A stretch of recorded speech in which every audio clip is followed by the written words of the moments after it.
Hello students, today we are going to learn about different hand printing techniques like painting, stencil printing, block printing, spray painting and hand screen printing techniques.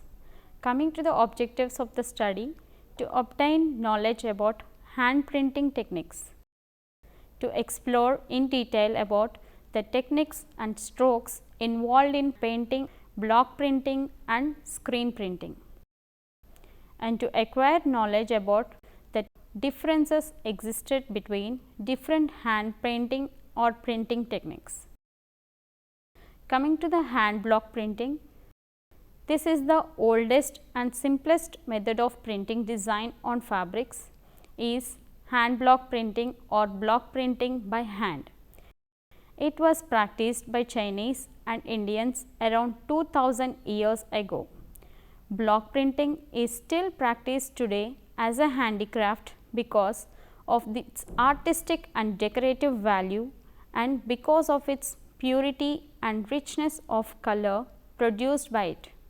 Each block prints only one color, and so if a design of several colors is desired, blocks must be made for each color separately. The blocks which are used for printing are made of wood or metal. The design to be printed is carved or raised on thick blocks of wood. So, in preparing a block, the design area remains raised while the background is carved away. Coming to the tools used for block printing, the blocks used in this method are made of several layers of common timber which are cemented together, and the portions to be printed are carved on a thick block of wood. Metallic blocks such as T-jabs are used for special work as in batik printing.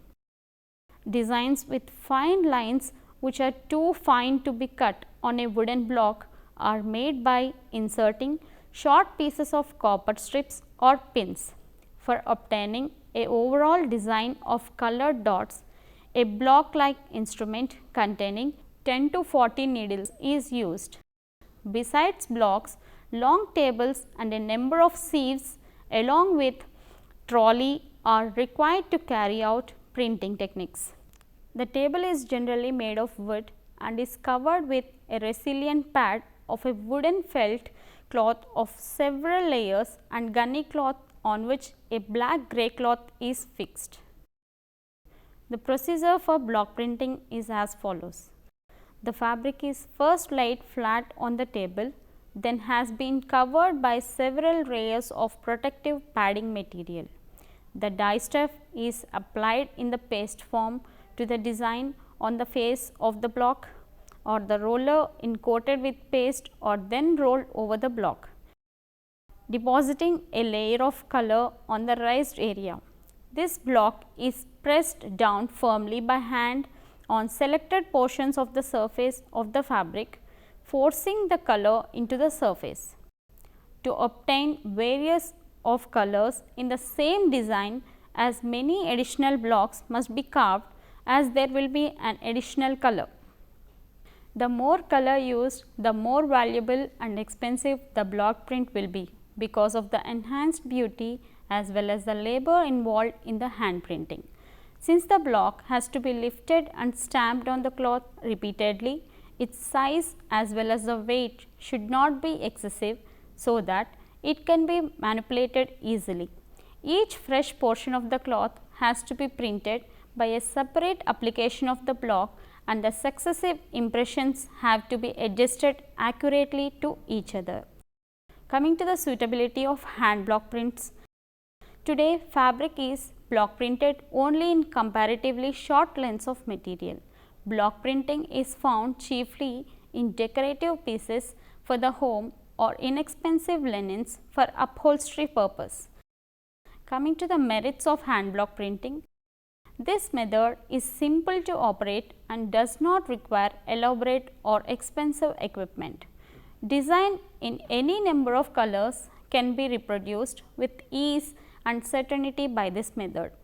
Block printed fabrics possess richness, fullness and purity of color. no limiting factor in respect of size of repeat. The prints produced by this method are of great decorative value in general. Coming to the demerits, this method is slow and involves large amount of labor work. Printed fabrics cannot be produced inexpensively in large enough quantities by this hand block printing method. Due to the separate impression of the block, it becomes somewhat difficult to join up each impression or repeat perfectly. Very long or wide repeats cannot be printed by using large sized blocks of greater weight. Coming to the identification of hand block printed fabrics, hand block prints can be recognized by slight irregularities in the detail and in the repetition of the design and by comparing areas of slight variation in color. These irregularities are now limitation by machine printing. However, they give machine prints the characteristic appearance of expensive hand block prints. Coming to the next printing method, stencil and spray printing. Stencil printing was one of the oldest method of printing developed by Japanese. A stencil is prepared by cutting out a design from a flat sheet of cardboard or sheets of paper coated with oil, wax or varnish, or from thin sheets of metal. Stencils made from thin sheets of metal are costly and less easy to cut with accuracy and more difficult to handle than those made with cartridge paper and cardboard paper. Metal stencils are durable but liable to damage during working because of their thinness. The stencils may have a fine delicate designs or may be large spaces through which a great amount of color can be applied. The stencils must be planned so that they register a fit together properly to result in a perfect print. Usually, a separate stencil is cut for each color. A difficulty with stencil printing is that the design area must be connected properly to prevent parts of the stencil from falling out. To offset this problem, Japanese stencil artists developed a method of tying the various sections together with silk filament or human hair. Coming to the method of stencil printing. In actual practice, the stencil is laid perfectly flat on the fabric to be printed and the color paste is then brushed through its perforations with a brush. The plate is then lifted when the design appears on the required fabric. In patterns with 2 or more colors, a separate stencil is required for each color as in block printing. Every repeat can be colored differently if desired. The color can be brushed, dabbed with sponge or by means of spray gun through the stencil to obtain different effects. Different colors can be applied on different parts of stencil and then blended together with a sweep of brush before the stencil is removed. Coming to the application, this method is mainly confined to printing of wall hangings, decorative panels, curtains, bed sheets or bedspreads, table covers, cushion covers, etc. Any kind of color can be used for the pattern in this method, and oil colors are often used for heavy woolen goods, velvets, jute cloths and buckram, etc. Coming to the merits of stencil printing. This method is simple to operate and does not require elaborate or expensive equipment. Cost of the production is low and any kind of colors can be used in this type of printing, including oil colors and watercolors. The stencil plate can be cut rapidly with less cost when compared to the expenses of block cutting. A great variety of graded color effects can be obtained from one stencil by blending different colors. Coming to the demerits of stencil printing. Designers' freedom is limited in designing the stencils, as unbroken lines or complete rings cannot be obtained by this method. The process involves manual work and is laborious. This method is not suitable for large scale production. This method is used for limited yardage, scarves and similar products. Coming to the fabric spray painting, it is a type of fabric painting in which the design may be hand painted on fabric or the dye may be applied with a mechanized airbrush which blows the spray color onto the fabric. When large areas of fabric have to be printed economically with less time, spray painting is adopted. In this technique, designs are imparted to fabric by spraying colors in a controlled manner through nozzle. Materials required for spray painting are spray guns, liquid fabric paints, stencils, fabrics that need to be painted. Coming to the procedure of spray painting, in actual practice, the stencil is laid perfectly flat on the fabric to be painted or printed and the color is applied with the spray gun. The stencil is then lifted when the design appears on the required fabric.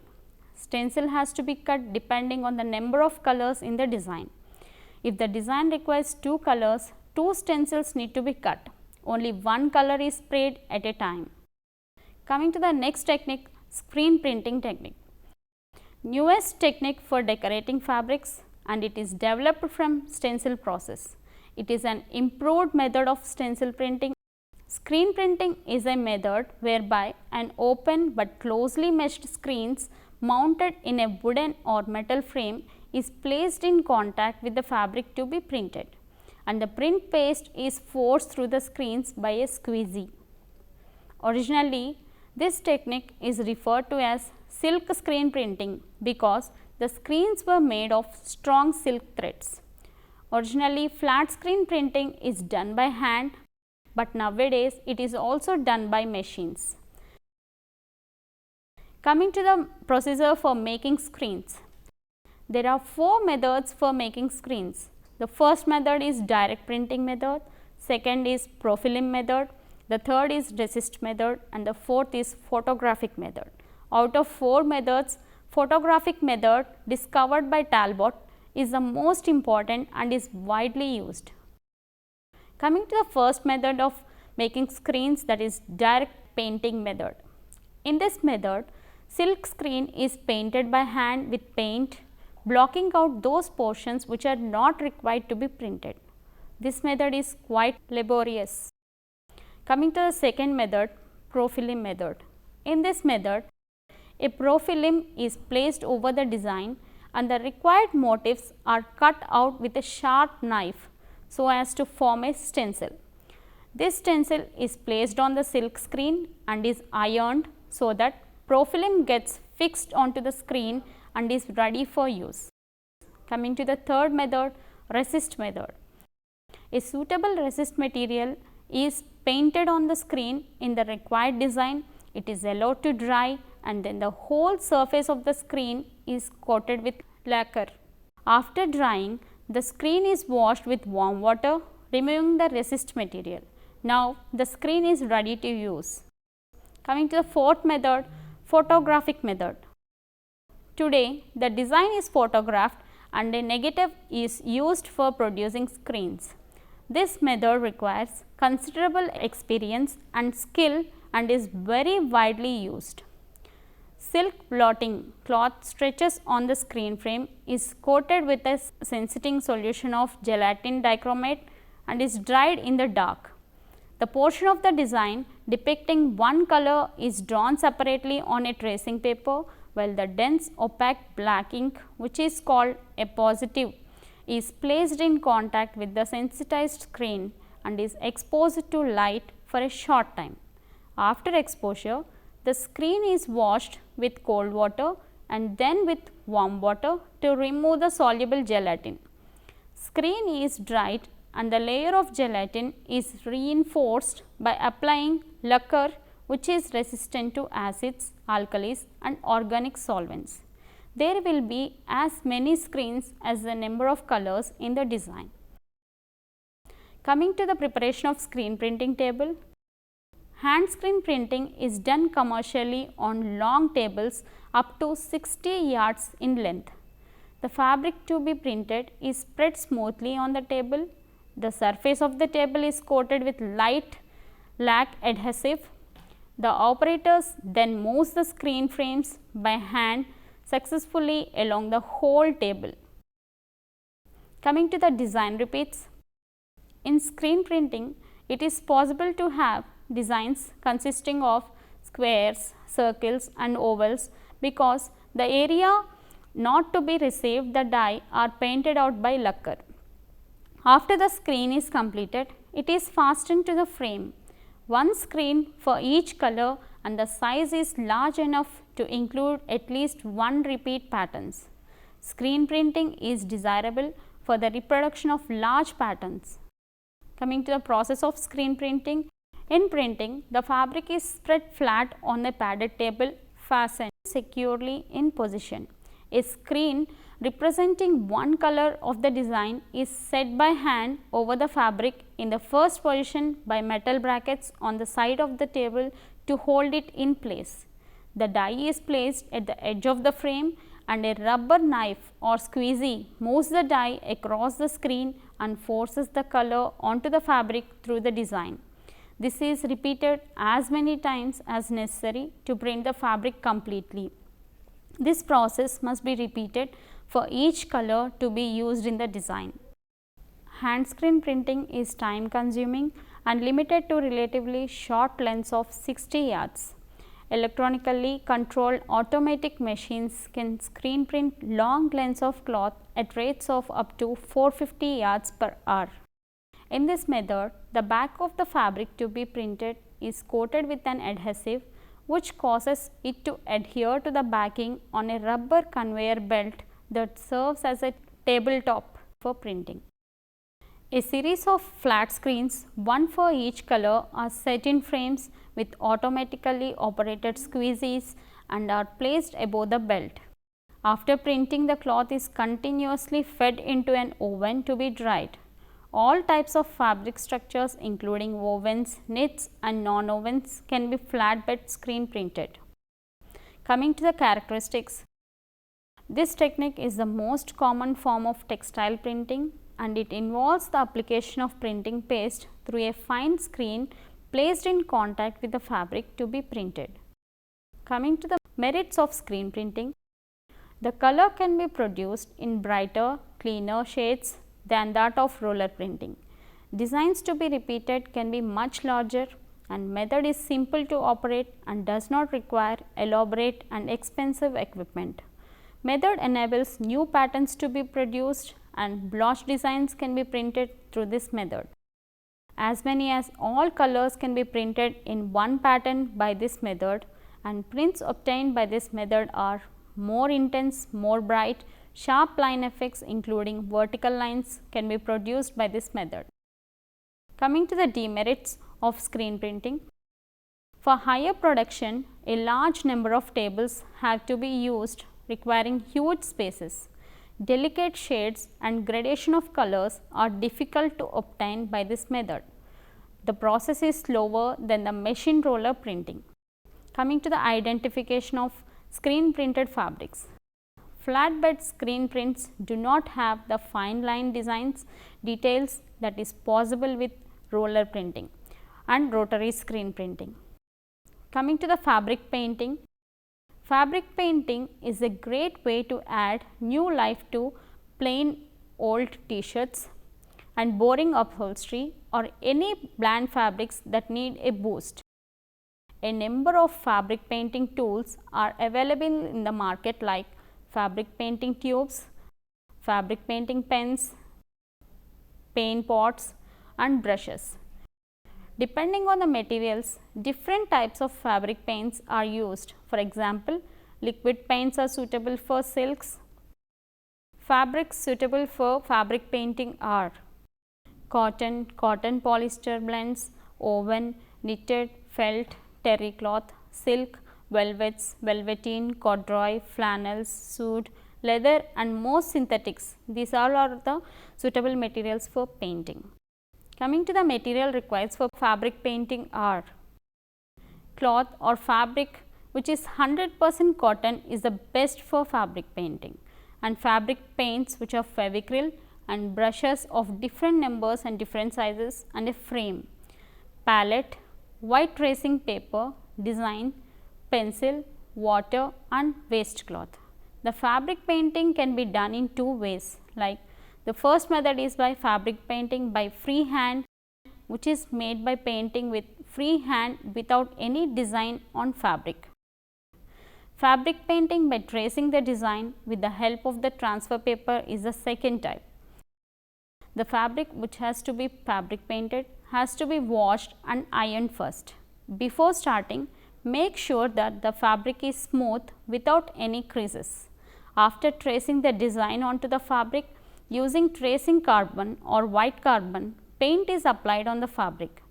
Color combination plays an important role in painting, and fabric painting with paint brushes allow the painter to alter the color of the paint by mixing two or more colors before adhering the color to the fabric. The paint brushes has to be chosen according to the effect one needed with the brush stroke.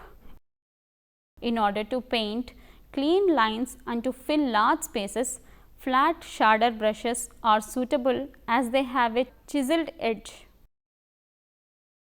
Liner brushes are long or short tapered and are ideal for making long brush strokes.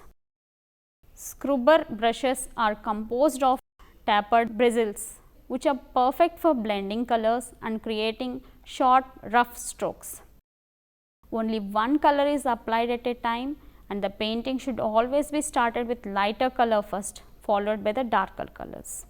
Make sure that the paint is traced exactly on the transfer paper so that the pencil lines or transferred lines won't be visible after painting.